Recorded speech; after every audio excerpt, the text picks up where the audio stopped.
Oh, ayog. Okay na. Ay, ganda-ganda na niya.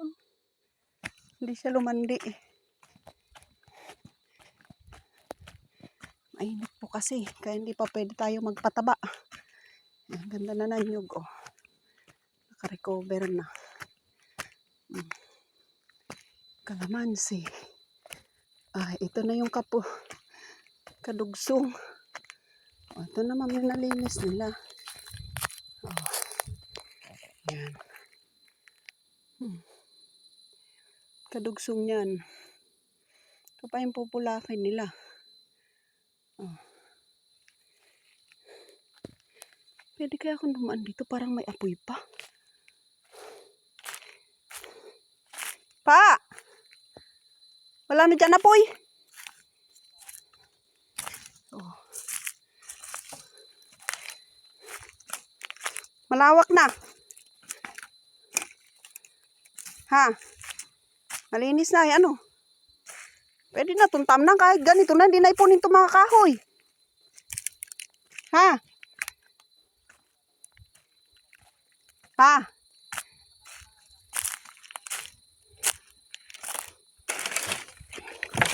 Try ko. Oh, yan pa. Pulakin nila, ma'am. Pero yung malalaki, hindi na nila pulakin. Kailan pa ito sinunog? Oh. Yan. Oh. Oh. Yan na pala dito eh. Oh. Yan pa po yung linisin. Oh. Yan, pulakin pa po yan.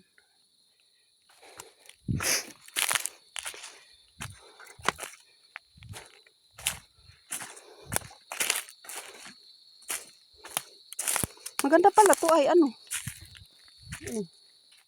Yung taas na yan ah. Yung taas.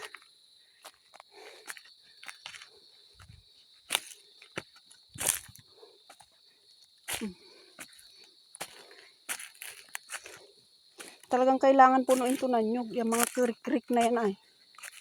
Ano? Yan ah. Ah. Saan? Wala man ako nakita. Doon ay. Tingnan na naman yung pagitan doon. Hanap na naman yun ang butas na ikagugulo niya. Sinita siya doon sa ano ay. Sa? Ito pa po mamilinisin. Pasok doon sa ano mo na yan. Ito yung ano. Ito yung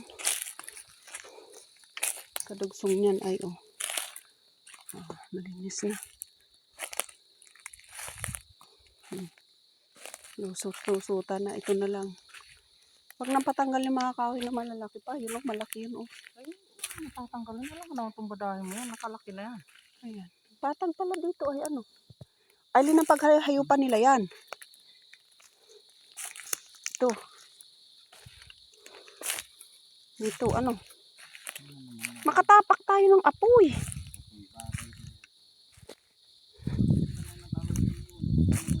Ah, ito yung mga iniwan nila. Oh. Ayan, kaya ma'am. Oh, yan. Oh, hindi nila pinutol. Mga good lumber daw yan sabi nila kay. Oh. Ayan, oh. Diyan kayo ay mag-ano, yan patag yan. Diyan kayo maghahayupan. Ayan, maganda naman, malinis na. Kahit hindi ako pumunta dito ng kung ilang araw. Oh. Ito na yun. Ayan, talagang kailangan pa po natin papulak yan. Kailangan tanim yan, nyug talaga. Oh, nyug talaga ang kailangan dyan tanim. Oh. Ito na. Yan na, yung kinaiinipan natin pare-parehas. Oh. Ito na yung pagitan nyo ni Ador. Yan. Oh. Na madumi na yan, pagitan nyo na yan.